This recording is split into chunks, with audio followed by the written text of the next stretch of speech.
Really excited to be here with you and a very special guest. Today we know that we get inspired by the stories of others. We get inspired by the success of others. And as you know, what really inspires us isn't their success, but it is their turning their failures into success. And today I have with me a very special guest. I have Mohsin Imran. How are you, Mohsin? Very good, thank you. Wonderful. I met Mohsin in 2018 when I was teaching at Hult International Business School. Mohsin was actually sitting in the classroom going through his Masters of International Business. You know, that feels like yesterday. It does, but it's been a long time now. It's been a long time. It's been a long time. So Mohsin runs Kun Real Estate, a real estate business here in the UAE market. And I've had the privilege of knowing him as a person, knowing him as a student, and also working with him as he built his business to where it is right now. But Mohsin, why don't you go ahead and give us a little bit of background, who you are, and and how'd you get to be here, for example? So obviously, my name is Mohsin. I've been, now, as you mentioned, I've been part of the Hult International Business School. Before that, I did my undergrad, and originally I'm from Pakistan, so we don't really focus a lot on studying there. Mm-hmm. But I was privileged enough to go through the university, get into masters, meet some of the amazing professors that we have had there, and as you said, it's the story behind the success. I personally feel that you individually play a huge role in that. Thank you, man. I appreciate it. And, I think they say one hand doesn't clap, it takes two hands to clap. And, maybe you showed up and I was there. So together we made magic, and helping that transformation. I think if the intention is there, you will find the people to help you get there. 100%. Yeah. So let's talk a little bit about, I remember when, people go through a master's program, we have this big aspirations in terms of leaving and then, finding a job and, becoming successful. Now, you graduated and things maybe did not turn out the best way you wanted them to be. So maybe if you can dig a little bit there. I mean, it's a very long story, but most of it, but it didn't really turn out the way anybody would want. Essentially, things happened, had to shift, adjust into a complete different dynamic of life. But, I feel like if something does happen and it doesn't go your way, you just got to get back up, dust yourself off, and continue going. And that's exactly what I did. I was lucky, I was fortunate that it did work out in my favor, and today we are here. So yeah, it's been a 2-3 year journey. Definitely worth it. Everything that doesn't go your way, I think, teaches you, how to be better, preparing you for something that you've not had it before. Right. If it's okay, and maybe I can just share a bit of glimpse. So at one point in time, you inherited a business, right? That was not in its best shape, right? Correct. So you needed to do the work of maybe 7, 8, 9 people, but you only had a couple of people with you. So instead of saying, okay, let's pack up and leave, you said, let's put on the seatbelt, guys, and let's make it happen. I think that's the perfect summary of it. Absolutely. So let's talk about the sales element of it. So of course, nothing happens until something is sold, which is something known, and you happen to choose to work within the real estate field, right? Right. So just share with us. I remember inviting you to some of our initial workshops, right? And you coming in, tell us a bit what happened from that initial experiences. So, I mean, I've been part of the real estate industry, I mean, in and around it for the last 10 years. But, you know, I'm going to repeat something from one of your courses. You don't know until you don't know. And there were a lot of things that we didn't know. Uh-huh. So, you know, the first session that I took with you, it was sort of giving you a perspective, okay, there are so many things that need to be learned. So first time I came in, I remember it was a complimentary pass. So, you know, something I have to thank you for. Pleasure. But the next time, I remember coming in again. Third time I brought in the team. And right after that, we had the biggest quarter in our company. So, you know, we took a course called Systematic Selling. Selling strategies. Yeah. Selling strategies. And it worked out. I mean, I remembered that it was removing a mental block. So what was that mental block? So what were the things that Heike shifted for you and the team that opened up the floodgates? I mean, see, you know, there are some beliefs in your head that maybe are just something that you've just made up in your head. Like what? So many options I can give. For example, okay, let me give you some of the things that worked really well for me. And these are the things that some of them I knew and some of them I didn't. Yeah. One was reciprocity. Something everybody knows, right? Right. But so the law of reciprocity is giving before you receive. Correct. So everybody wants to make a sale, but nobody wants to give the service to want to buy. Yeah. 100%. But you see, this was something that's very basic, right? Everybody thinks they know. But when you attend a course like that, you realize, okay, there's so much more to it. And that is one of the things that worked out really well for me. Second, and I know you as a person, you are a giver. And it kind of sat perfectly with your values as a, you know, as Mohsin, the way that you were brought up. I know Pakistanis are like Lebanese, you know, we're warm, we like family, we love to give, you know, diyafa or offerings or, you know, being hospitable with others is something that, you know, is basically programmed in our being from when the time we were kids. My mother would say, give to others before it's like, you know, share. It's like, no, like share, like, okay, you know. Correct. So this is so it's very basic, yet it kind of putting it in perspective. 100%. And see, you know, you understand that this is not just something that's missing or missing for most part of it in the industry. So when you start doing that, people realize, they see value, they understand that, okay, this person here is not just to sell, but to, you know, actually come here and listen. That's another point that I wanted to tell you. The most important thing to learn from one of your courses was to listen rather than, you know, just react. To talk. So I remember having that conversation. So we want to sell, we all want to sell, but very rarely we actually understand that the only way I can sell is by really understanding what the other person wants. And it doesn't happen by talking, it happens by asking and by listening and testing. So yeah, tell me more about that, because I think a lot of our audiences can, it's kind of going back to basics, but it's never boring. It's really, I mean, whenever I meet with sales teams, every time I get calls from CEOs, business owners, MDs, sales directors, VPs, and I go and I do a bit of need analysis, that is the biggest thing, the biggest gap. People don't listen, you know? Anyway. And I think this was an industry standard. So, you know, a lot of times when we were meeting clients, the first thing that they would say, okay, thank you so much for listening, because, you know, we've met 3 people or we met 4 people, none of them were able to understand what our requirement was. Yeah. And I remember I had a colleague with me that, you know, we took the training together, and he had his biggest month right after that training. And the reason was very basic. And I remember asking him, and he told me, you know, I started listening more. So I was like, wow, you know, was it really that big of a difference? So I remember coming back here again, and, you know, we picked up some more things. So slowly, gradually, it builds up. And then I remember you introduced me to Zig Ziglar. I know he's your favorite.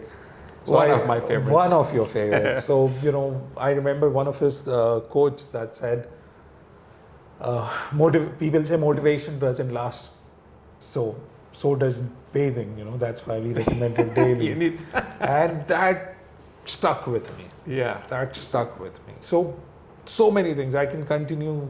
Well, let's take it one step at a time. I think, one of the elements in here is, the concept of, you said motivation doesn't last. So is, hunger. You just gotta feed yourself. And I think one of the biggest mistakes that I see a lot of sales professionals do is they achieve success in sales. So they sell, they are successful, they break records.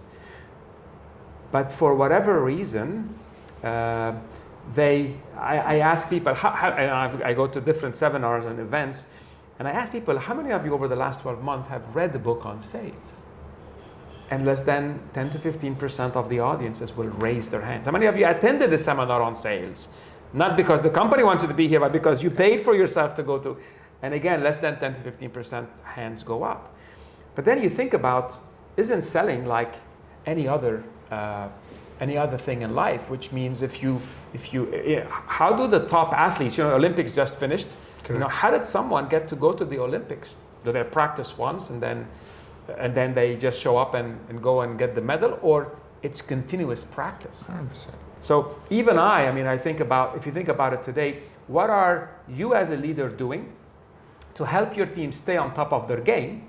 And if you are the sales professional out there, how much time, effort, energy are you spending in going back to the basics to make sure? Because in a real estate industry, and I've worked with your company and many others, there was a time around 2018, when the market was not doing very well. I've had some of the big companies come to me and ask me, hey, Ramez, can you help us transform our people? I was like, well, why now? And I remember one of the almost co-owners of the company, very big, wealthy individual in this part of the world, and he said to me something like,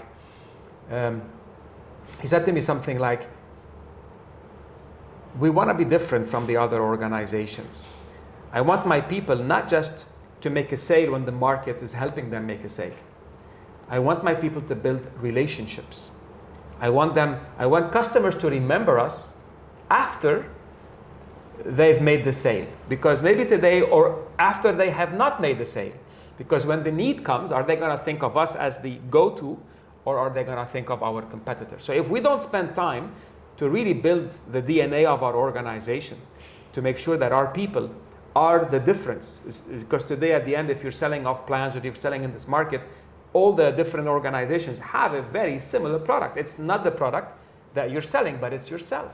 So if a company, if you're leading a business, doesn't matter if it's real estate or if it's food or if it's an IT or if it's AI business, anything that you're going to have to sell is going to be done through people. Correct. And if people buy from people, they like and trust. So that is the fundamentals. That line is I think it's registered in my head, and that is something that I teach within my company as well, because as you mentioned, the product is exactly the same. There's not even a 0.1% difference in between what we said and what the other companies in the buy real estate sell.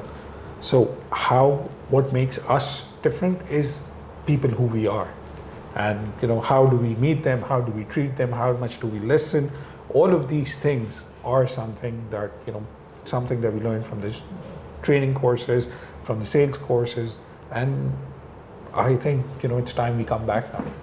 Thank you for sharing this, Mohsin, and really I appreciate this last comment. People buy from people they know, like, and trust, and the more you share these principles with your team, the more they started to produce. Because at the end, the differentiator is not the product, but we as sales professionals become the product, and we are that differentiator. So I've seen your team grow from a couple of salespeople to almost 10 or so individuals, including yourself. And if I were to ask you, what were some of the additional elements that you did that help you, let's say, grow your team slowly but surely? See, obviously, this industry, I think I started hiring people that I could trust and train. These were the two very important aspects for me. Trust and train. Trust and train. Because if I have their trust and they have my trust that, okay, I'm ready to spend money on them, I'm ready to spend time on them, and they had this mentality that, yes, I want to be trained, I want to learn. Wow. Because I took the training from you, I went there, I gave it to them. And you know what? This is what I love about this. You cannot succeed as a sales professional or as a sales lead. It's boring at the top. Correct. The only thing you can do is bring other people with you. 100%. And this is something that I think drives most of the business owners, that they want to see their team grow as well. You know, financially, mentally, whatever way you can help. Yeah. Because if they're there with you and you've built it together, you want to enjoy with them as well. Absolutely. Absolutely. So trust, very important. Training, I think, you know, if they're ready to be trained and if you have the resources to train them, nothing like it. Wonderful. And I think today here, you know, if you are an individual, or if I think this is like really gems of, you know, gems coming out of your mouth, because I always tell my teams, the moment you stop learning working with me, or the moment you stop learning at any job, you know, the moment you stop at any job, it's the time for you to start looking for the next job. Correct. But hearing it from you as a business owner, to realize, you know, I can't, you know, I'm not looking for, sorry to say this, but like solo players. I'm not looking for, you know, we call them lone wolves. I'm looking for people that I can work with. We can work as a team, as a family, and build each other up. Not somebody that comes in and says, I know it all, what can you know, teach me? I think someone who's humble, who's open to really wanna drive things moving forward. 100%. And this is, I mean, somebody who's, you know, not humble. I think God has a funny way of humbling you. So. That's a really, really good. I think that those people, you know, when they get humbled, they have to realize they're being humbled. And I think when that happens, I think is the biggest ahas, because you know, success is on the other side of failure. And when you don't get what you want, you quickly learn, what must I be doing different to really make it happen, you know. Okay. You know, there's something, of course, in any business, whether you are, I've worked with companies that sell food, that sell IT, that sell medical devices, medical drugs, you know, legal ones, you know. And there is always this, what we call Pareto principle, this 80-20 rule. And basically, so out of the 10 people, there would be 2 people that bring more than 80% of the business. And it's not just in your business, but it's in many other businesses. How true is this with your current setup? See, like you said, with most of the businesses, that is the case. And for us, you know, if it's not 80-20, it's 70-30. Yeah. You know, but pretty much around those numbers. And there are some people that perform better than, you know, the rest of the team. But this, I think, is based primarily on how much they've been trained and what are the systems they follow. Because if you remember, I heard a quote from you, and I know I keep repeating these quotes, but these are actually made an impact on you, man. It's they are stuck. I have actually framed it and kept it in my office. Amazing. You do not rise to the level of your goals. You fall to the level of your systems. And this is it. Like, there is nothing better than this. If your systems, anybody who's a top performer today, even if they're athletes, businessmen, salespeople, whoever you want to look at, they have a system. They are constantly training themselves. They are highly motivated, even when they shouldn't be. And they follow my system. That's why they're able to beat everybody else, and not just in a game of football, but, you know, in a business, in this industry, whatever you want to do. So for me, what I've noticed is my top performers, including myself, we have a system. Everybody else is just fishing.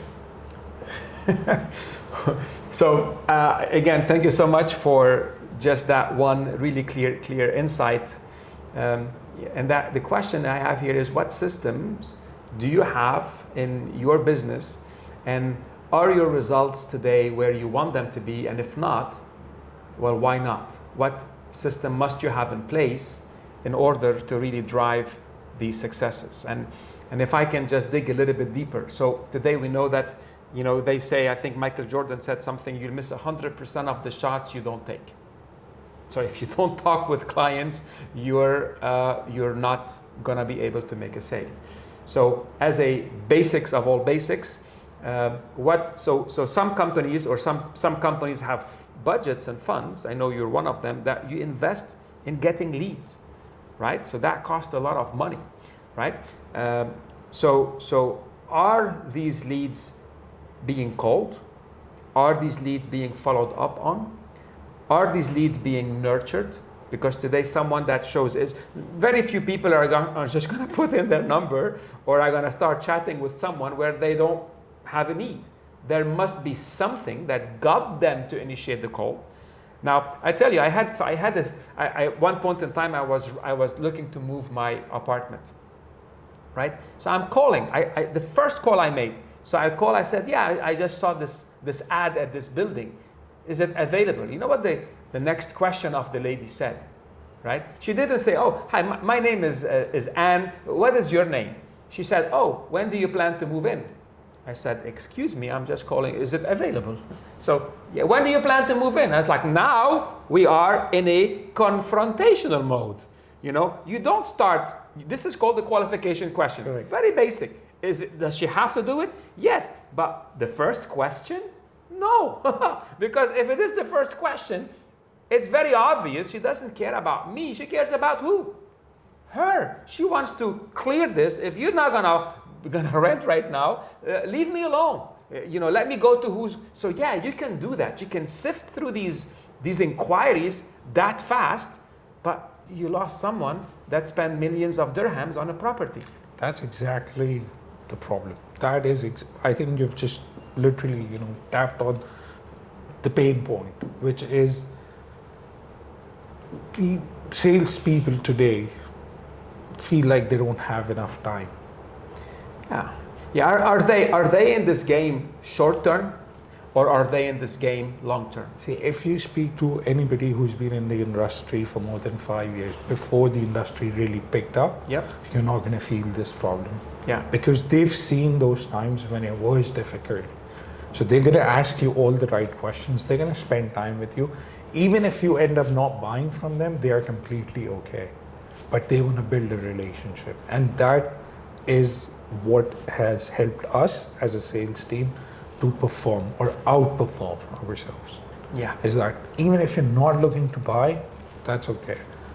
I started with reciprocity, which means that, I gave you all the information I had. Now, even if you decide, no, this is something doesn't work out for you, no problem. Something eventually, you will eventually, if let's say 5 years down the line, yeah, you decided to buy something, am I your first choice or not? I remember having a conversation around this where we asked you in terms of the motive. So do you ask somebody, well, why are they looking to buy? Is it to live in? Is it for an investment? Is it for you want the property to appreciate? So what are you looking for? And based on that, you would say, well, look, maybe you're looking at that, but if you want appreciation, I recommend another area because that is the center of town, not this part. You might get a cheaper property now. So again, by just asking these questions, right, and being able to qualify, if I am on the other side, how many sales professionals are going to ask me these qualification questions? None, right? But the 1% of people that ask me, I'm going to remember. And by the way, so if I hang up the phone and I don't buy and I talk with somebody else, but they don't ask me these questions, then deep inside of me, I'm making it difficult for someone else to fill in that consultative or that expert role, right? So if you are an expert in the field, if you are somebody that shows a certain level of expertise you're sharing with others, you're going to keep those relationships coming back. So they say people don't buy when you want them to buy, but they buy when they are ready to buy.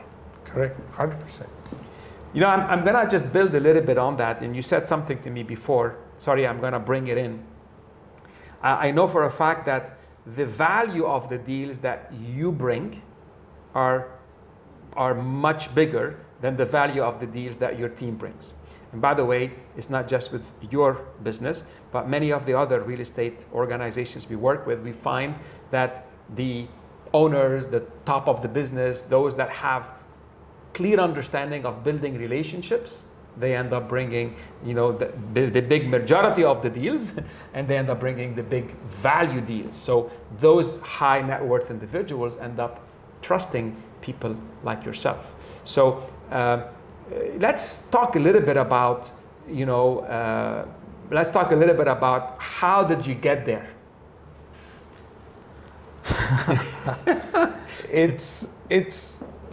I think it's a journey. You start small. You start treating everybody, with the same level of importance. So, for example, if somebody comes to me buying, looking for something for 600,000, I give them the same time level of attention that I would give to somebody who's looking to buy 6 million. And then I've seen this personally, and I'm going to give you an example. I did a very small transaction with someone, very small, like literally nothing. I spent maybe days, if not weeks on it. Completely forgot about it 3, 4 months, 5 months later, and the guy calls me randomly. His boss, the head of the company, was looking to buy something. And I can tell you this much, that from his transaction to his boss's transaction, the multiple was 15. So 15 times the size of it. So, you can't write off anybody. Right. Relationship is everything.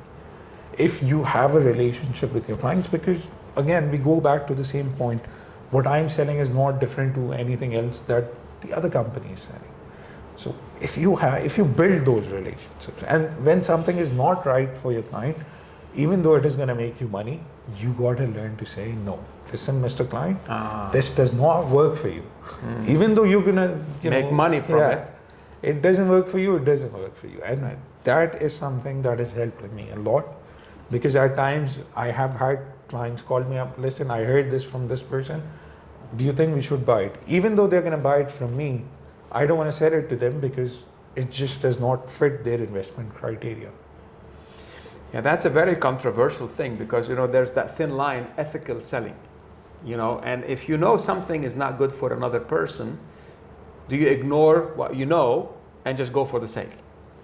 It could help you achieve your goal in the short term. Correct. But it will hurt you 15 times more than, 15 times more, or actually 15 times, it's that multiplier. Right. In the long run. And again, it goes back. So sorry I've put you here, but again, to me, I think the value of relationships in the profession of selling are really, really critical. And the question that I want to ask our audiences in here is, are you in this business because you have nothing better to do? And I think many people are attracted into real estate, especially real estate, because, there's a lot of money. The ticket items are quite big. This part of the world, the market is doing that. I mean, it's like you're riding the wave. Correct. So you can go in and make some quick money, but man, if you really do it right, or woman, okay, there is some significant value, not just now, but for building a long-term career for you and for your loved ones.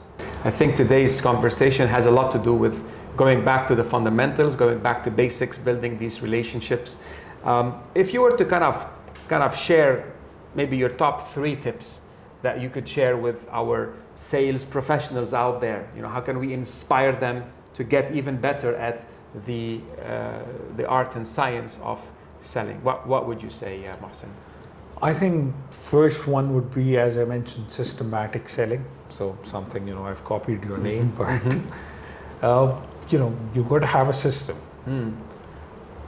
regardless of whatever you think is right for you, whatever works for you, but prepare a system and follow that. So maybe give me one element of a system that you implement, or you advise your team to implement. So for example, I'll tell you something about myself. If you call me up and you say, listen, Mohsin, I heard this, I think about, what do you think about this project? And I'm never going to tell you, yeah, let's come to the developer office, let's sit down. No, I'm going to tell you, let's meet, me and you, we're going to sit, we're going to have a cup of coffee. I'm going to understand. Because see, if I go to the doctor, can I tell the doctor, hey, listen, I have this problem, can you give me this medicine? No. I go and tell the doctor, I'm feeling pain here, and he prescribes me the medicine. So for me, I think of myself as the doctor that, you come and sit with me, tell me all about yourself over a cup of coffee. And then if I like it, if I think it makes sense, I'm going to tell you. Otherwise, we forget about that product and we think about something else. Thank you so much for sharing, because it's really beautiful analogy. You know, you just can't come, you know, you can tell one, hey, prescribe me this, and he can simply go and prescribe that for you, but is it the right thing for you? But taking the time to really get to build that relationship, or build the understanding of the need. So it again goes back to that basic fundamental. Correct. What else? What would be point number 2? For me, point number 2 is going to be no transaction is below you. So, which means, as I said, you know, even if it's something very small, but you put in your effort, energy, you make sure that you perform to the best of your capabilities. Because for you, it might be small, but for somebody, you know, it's their life saving. Yeah. So you got to give it your 100%. Right, right. So, you know, we have a saying back in the direct sales business, it's called NCT. Never can tell. NCT. And basically treat everyone like your best client. And when you have that attitude, you take the time to connect, to understand, because as we know today, you said to me something before. You said that, Ramez, you know, most of the sales that I make are not even from the money we spend on advertising. It's coming from referrals. 100%. And you've built that relationship, you've built this network over a period of time. People trust you. And because of this example you just gave, the guy that you sold him something, that he brought you another person. So never can tell. Every conversation counts. So when do you plan to move? That is not the next question that you want to do. You want to have a conversation that takes a little bit more time. Anything else? What's maybe point number 3? Point number 3 is going to be, you know, always be open to train. You know, make sure that you are training yourself in terms of education. How much can you learn? So you got to understand that, for example, for me to come here the first time was a big step. Yes. But because I knew you, I knew the capabilities you had. But not everybody out there thinks the same. And I didn't. I'm going to be very honest. Sure. So when you take the first course, you're like, wow, okay, this works. Then you come to the second one, and you're like, okay, this is point number 2 and it works. My point being, make sure that irregardless of whatever position you are, irregardless of how much money you make, what transactions you do, irregardless of all of that, make sure that you keep an open mind about learning and training yourself every day, every week, every month, every year. Thank you for sharing that. And you know, they say there is a quote out there that goes, the mind is like a parachute. It works best when it's open. You know, I'm going to remind you of one of your quotes that you said to me back in Hult 6-7 years ago. And I remember the way you said it as well in the classroom there. Invest in your mind. Invest in your mind, and it will fill your pockets with gold. Correct. Yes. Correct. That's a phrase that I picked up from someone. It's a quote from, I think it's Benjamin Franklin, that he, you know, and it made an impact on me. And of course, I shared that with others. So then the other part of that parachute quote is, once the mind is open, it never regains back its original mini shape. So it just keeps opening, opening and opening. And today, the profession of selling is very fast evolving. There are tools, there are, you know, whether AI, whether it's chatbots, whether it's automation, all these things are actually making the customer at the center of what's going on. And if your business is creating a bottleneck for interacting and giving the customers what they want, well, then the end is near, right? You have to find a way to really facilitate the selling process, build these relationships, and make sure that people would want to come to you, not go to anybody else, you know. So going back to the basics. So we can't have all the time in the world to really share your insights, but I think from a sales perspective, we just inspired one more today. I think this message will go out there, back at basics, at fundamentals, you know, at these fundamentals from a sales perspective. from a sales leader perspective, we'll have another conversation in terms of managing and running your business in one of the future episodes. I would look forward to it. Wonderful. So until next time, sell more, sell faster, and profitably.